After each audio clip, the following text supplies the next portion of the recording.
যদি বলেন সঠিক বিচারের কথা, ওইটা আমাদের দেশে নাই। যদি বলেন গরিবের হক ফিরিয়ে দেওয়া, ওইটা আমাদের দেশে নাই। তবে যদি বলেন দুর্নীতির কথা, ওইটা আমাদের বাংলাদেশে কোনো অভাব নাই।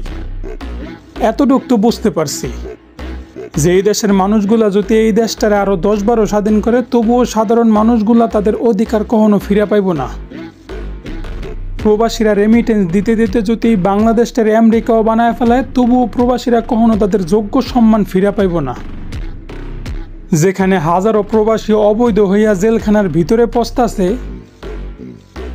সেখানে দেশের দায়িত্ববানেরা প্রবাসীদের দিকে না তাকাইয়া নিজেরা অমানুষের মতোই টাকা কামানোর ধান্দা করতেছে। তো বলি, আজ না হোক কাল এই পাতি নেতাগুলারও আল্লাহর সামনে দাঁড়াইতে হইব। এই প্রতিটা মানুষের এই প্রতিটা সেকেন্ড নষ্ট করার হিসাবও আল্লাহর কাছে দিতে হইব।